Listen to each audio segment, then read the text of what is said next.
Assalamualaikum warahmatullahi wabarakatuh. Saya Muhammad Fadila Sidik dengan NIM 1901467 akan menjelaskan mengenai pasar persaingan sempurna dan pasar persaingan tidak sempurna. Jadi pertama-tama mari kita mulai dulu dengan apa itu pengertian dari pasar.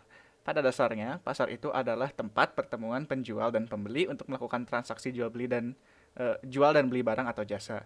Sebenarnya itu saja definisinya. Jadi apapun yang bisa diperjualbelikan, terlepas dari legalitasnya atau bahaya atau tidaknya barang tersebut, selama ada orang yang menginginkan barangnya dan ada orang yang ingin menawarkan barangnya, maka dapat dikatakan terdapat sebuah pasar. Pasar tradisional seperti di gambar ini misalnya, ada yang menjual sayur, buah-buahan, tapi ada juga pasar yang kita anggap kurang konvensional. Misalnya ada pasar orang yang freelance, yang memberikan jasa editing, software, jaringan, dan sebagainya. Itu pun dapat dikatakan sebagai pasar. Nah, apa itu peran pasar dalam kegiatan ekonomi? Pertama-tama, perannya adalah untuk mengatur kegiatan produksi. Maksudnya, apabila ada orang yang menginginkan barang, maka tentunya ada orang yang juga yang ingin mendapatkan untung dan menyediakan jasa atau barang untuk bisa mendapatkan untung itu, sehingga mereka harus berproduksi. Keduanya menetapkan harga dan nilai. Dengan harga pasar itu orang tahu persaingannya. Terus lalu ketiga ada mendistribusikan barang dan jasa. Itulah cara orang-orang memperoleh barang yang mereka butuhkan, yaitu dengan ke pasar. Keempat, menentukan jumlah pembelian dan penjualan. Maksudnya adalah dengan makin tingginya harga, maka itu merupakan sinyal bagi produsen untuk memproduksi lebih banyak karena permintaannya tinggi. Kelima adalah untuk menentukan jumlah persediaan untuk mengantisipasi di masa depan kira-kira apakah permintaannya semakin lebih tinggi. Lalu keenam adalah untuk melakukan promosi, yakni untuk memberikan sinyal kepada para konsumen dari produsen bahwa ini ada barang ini di pasar, dan apabila harganya murah maka ini mungkin kesempatan baik untuk membelinya. Itu yang dimaksud. Nah, ada beberapa jenis pasar. Berdasarkan intensitas persaingannya, pertama yang paling tinggi adalah pasar persaingan sempurna. Yang dimaksud dengan pasar persaingan sempurna adalah suatu pasar di mana penjual dan pembeli tidak dapat mempengaruhi harga karena dipengaruhi oleh ciri-cirinya, yakni terdapat banyak pembeli, yang artinya kalau kita menaikkan harga sendiri, pasti kita akan kalah saing dengan banyaknya orang yang sangat kompetitif. Kedua, terdapat banyak penjual juga, jadi kita tidak bisa bersifat favoritisme terhadap orang karena mau tidak mau pasti orang pun satu pembeli itu tidak terlalu signifikan. Lalu barang yang dijual biasanya homogen dan bebas masuk keluar pasar, seperti contohnya pasar buah-buahan dan sayur-sayuran. Lalu tiap pihak dapat mengetahui keadaan pasar dengan mudah dan ada kebebasan untuk mengambil keputusan. Jadi orang tidak terpaksa untuk hanya membeli di satu penjual saja.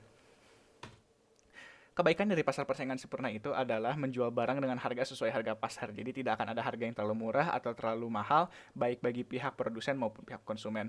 Selanjutnya, itu mendorong produsen untuk berproduksi secara efisien karena pasar persaingannya bersifat sempurna, artinya ketidakefisiensian sekecil apapun dapat menyebabkan terjadinya rugi.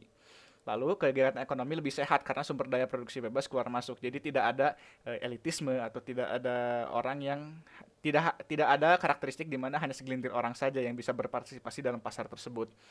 Namun ada keburukannya juga, yakni barang yang diperdagangkan bersifat homogen. Sebenarnya itu bukan penyebabnya, tapi memang karakteristiknya. Apabila barangnya tidak homogen, maka pasti tidak akan menjadi pasar persaingan sempurna lagi karena orang punya keunggulan yang bisa dikatakan dalam tanda kutip tidak adil. Dan ada juga tidak ada keunggulan produk dibandingkan yang lainnya karena tadi homogen kan. Juga inovasi produsen menjadi terhambat begitu. Nah, lalu apa yang dimaksud dengan pasar persaingan tidak sempurna? Itu adalah eh, apa ya, jika dibandingkan dengan pasar persaingan sebelumnya, berarti ini ada keunggulan tertentu yang dimiliki para perusahaan sehingga mereka memiliki suatu keuntungan atau keunggulan. Pertama, ada pasar dimonopoli di mana hanya ada satu orang penjual saja. Nah, biasanya jika dalam eh, contoh dunia nyata, umumnya ini terjadi karena adanya dukungan dari pemerintah yang melarang adanya saingan. Contohnya seperti ini, PT Perusahaan Listrik Negara Indonesia, ya secara legal tidak boleh ada perusahaan lain yang menyediakan jasa itu. Jadi tidak bisa ada saingannya. Ciri-cirinya hanya ada satu penjual dan terdapat banyak pembeli. Contohnya tadi kan listrik, dan juga contoh lainnya itu adalah layanan jasa pos. layanan jasa pos Indonesia itu kan pernah jadi monopoli sebenarnya, tapi sekarang ada layanan-layanan lain kan yang serupa seperti JNE, eh, em, dan layanan kayak seperti seperti Grab dan freelance lainnya ya yang bisa menyediakan jasa itu. Nah, selanjutnya ada produk atau pasar monopolinya tidak mempunyai barang pengganti atau substitusi yang dekat. Nah, ini sebenarnya ciri-ciri lain selain dukungan pemerintah, karena bisa saja orang baru pertama kali, anggaplah saya misalnya seorang wirausaha nih ya, dan saya jadi monopoli ini karena saya punya teknologi itu sendiri, tapi kan cepat atau lambat orang juga akan belajar teknologinya, jadi tidak sulit lagi untuk memasuki pasar tersebut. Nah, ada hambatan juga untuk masuk pasar. Contohnya, penetapan harga serendah mungkin. Kalau saya perusahaan besar berarti bisa hebat kan, bisa memaksakan kondisi pasar yang tidak adil sehingga saingan saya bisa cepat keluar bisnis. Ada kepemilikan hak paten atau hak cipta, itu sama didukung oleh pemerintah juga. Pengawasan ketat terhadap agen pemasaran dan distribusi biasanya juga sama oleh pemerintah. Skala ekonomisnya besar, memang umum, dan kepemilikan sumber dayanya yang unik, dengan kata lain mempersulit masuk keluar masuknya pasar. Penyebab munculnya monopoli adalah pertama, ditetapkan oleh undang-undang oleh pemerintah. Kedua, penggabungan beberapa perusahaan untuk menghimpun modal yang besar. Disebutnya dengan istilah merger ya. Nah, ketika ini terjadi, secara praktis kan antara satu perusahaan dengan yang lain itu daripada bersaing malah bersatu. Dan ketika itu terjadi, ya mereka malah menjadi semakin mendekat menjadi monopoli. Dan ketika semua perusahaan itu sudah disatukan, maka jadi monopoli namanya secara definisi. Dan hasil cipta atau karya seseorang yang diberikan kepada suatu perusahaan. Nah, ini hubungannya dengan hukum atau undang-undang hak cipta yang menyebabkan seseorang, sekalipun semua orang tahu cara membuat produk atau jasa dia, hanya dia yang secara legal boleh menggunakan atau memproduksinya. Nah, contoh lainnya ada Pos Indonesia yang diberi hak monopoli oleh pemerintah untuk menjual benda-benda pos.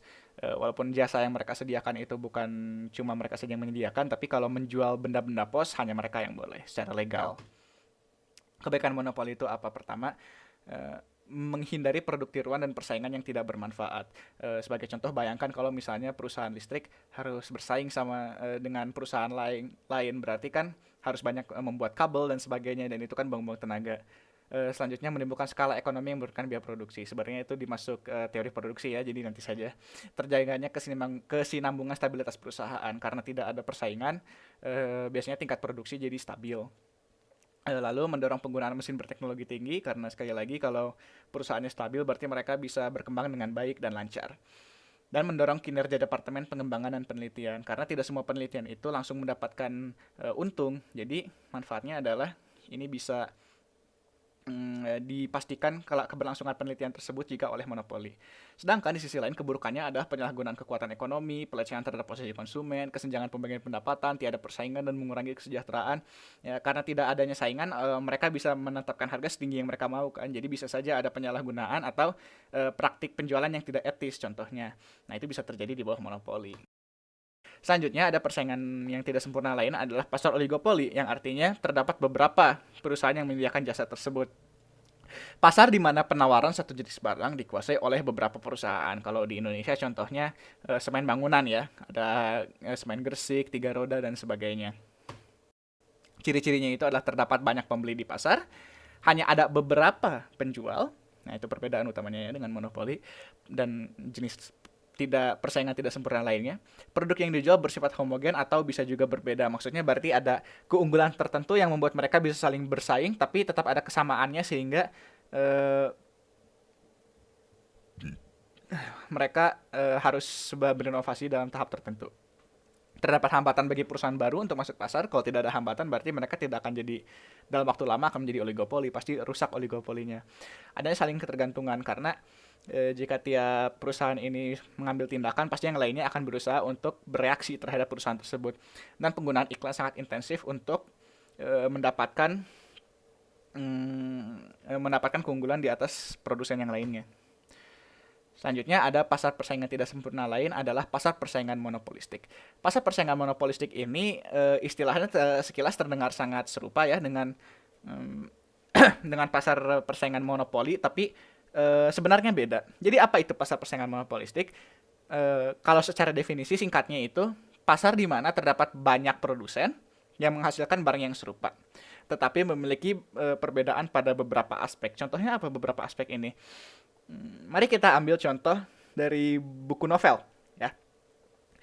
Sebuah novel ada banyak karakteristiknya dari setiap pengarang ini. Contoh, seorang pengarang jika kita lihat pasarnya secara keseluruhan, novel itu sebenarnya bisa dikatakan pasar persaingan sempurna ya, atau mendekati sempurna, karena kan ada banyak sekali saingannya, ada banyak juga penjual pembelinya, dan secara praktis sebenarnya siapapun bisa mulai membuat novel kapanpun mereka mau. Tapi yang menjadikannya monopolistik adalah genre spesifik dari setiap novel itu yang tidak semua orang bisa langsung mereplikasinya. Nah, contohnya gini. Oke, benar bahwa setiap orang bisa membuat novel dan kapanpun mereka bisa mulai coba latihan. Tapi, jadi dalam definisi itu, pasar novel secara keseluruhan itu sempurna. Tapi, berapa banyak orang yang dalam waktu dekat bisa langsung membuat novel horor, misteri, dan berkualitas tinggi. Nah, jika kategori dari tiga hal tersebut itu ditekankan atau diaplikasikan, maka sebenarnya hanya sedikit pengarang yang bisa membuat ini, atau bahkan mungkin cuma hanya ada satu. Contohnya mungkin kalian pernah membaca Edgar Allan Poe atau Stephen King. Dapat dikatakan mereka itu novel horor atau thriller yang klasik, dan di pasar novel yang spesifik itu hanya ada mereka dua orang saja kan, sehingga itu duopoli atau oligopoli. Nah, jadi itu yang dikatakan dengan monopolistik itu. Walaupun secara keseluruhan pasar mereka bersifat persaingan sempurna, tapi apabila kita persempit definisi dari atau cakupan dari pasar barang dan jasa yang mereka dalami atau mereka geluti, maka sebenarnya ada keunggulan-keunggulan tertentu yang tidak dapat dengan mudah direplikasikan oleh para penjual barang dan jasa yang lainnya. Begitu yang dimaksud dengan monopolistik. Bukannya hanya ada satu penjual, tapi hanya ada satu atau semakin sedikit penjual, sehingga semakin mungkin bahkan sampai bermonopoli juga apabila cakupan barang yang digunakannya itu semakin lama semakin sedikit. Nah, contoh lain begini deh. Mungkin ada banyak di zaman modern yang trending apa ya? Misalnya kafe ya. Banyak kafe itu. Mungkin pasarnya termasuk sempurna persaingannya, tapi ada berapa banyak kafe yang punya keunggulannya sendiri. Contohnya ada kafe yang temanya jazz, atau tempatnya itu sejuk di tempat yang dataran tinggi misalnya. Nah, dalam pasar kafe, jasa kafe misalnya ya mungkin itu pasar persaingan sempurna. Tapi dalam pasar kafe yang menyediakan atmosfer jazz dan di dataran tinggi mungkin hanya ada sedikit. Nah, dalam artian itu maka pasar cafe jazz adalah pasar persaingannya yang bersifat monopolistik. Begitu. Ciri-ciri dari pasar persaingan monopolistik itu adalah, pertama, terdapat banyak produsen. Ya, jika hanya ada sedikit, maka itu sebenarnya mendekati oligopoli atau mendekati monopoli. Nah, lalu terdapat banyak jenis barang yang diperdagangkan itu berbeda tapi bervariasi. Nah, jadi ada karakteristik persamaannya tertentu, mungkin sama-sama novel atau sama-sama kafe, tapi ada variasinya juga ya. Variasinya itu adalah perbedaan-perbedaan yang memungkinkan mereka untuk memiliki keunikannya mereka masing-masing. Nah, dan produsen baru mudah masuk pasar. Nah, contohnya tadi ya, apabila seorang pembuat novel ini ingin mencoba membuat novel, ya tentu saja mudah bagi dia untuk melakukannya. Akan tetapi bukan berarti dia bisa dengan mudah mulai memperoleh laba atau bisa ada dalam posisi yang kuat dalam pasar, karena belum tentu ia memiliki spesialisasi atau keunggulan dari karakteristiknya tersendiri. Sebagai contoh, seorang novelis pemula tentunya tidak akan langsung bisa menjadi seperti J.K. Rowling yang membuat Harry Potter. Lalu promosi penjualan sangat aktif, bahkan biasanya lebih aktif daripada oligopoli, karena kalau dalam oligopoli setidaknya para perusahaan ini hanya ada segelintir saja, sehingga pasti orang ketika ingin mencari informasi tentang semen, bangunan, maka pasti mereka mudah mencarinya. Tapi kalau pasar persaingan monopolistik, perlu diingat ada banyak persaingannya, namun keunggulan yang mereka miliki itu belum tentu dapat dilihat dengan mudah oleh orang, karena misalnya kalian mungkin pernah masuk ke toko buku, ada banyak sekali novel, ada banyak sekali karya tulis fiksi. Ini artinya ada banyak juga persaingan yang ada banyak juga produsen-produsen novel lain yang tidak dapat dengan mudah langsung dikenali namanya. Oleh karena itu promosi biasanya harus sangat aktif untuk dari sisi marketing agar mereka memiliki keunggulan. Nah, demikian materi yang dapat saya sampaikan. Terima kasih atas perhatiannya. Wassalamualaikum warahmatullahi wabarakatuh.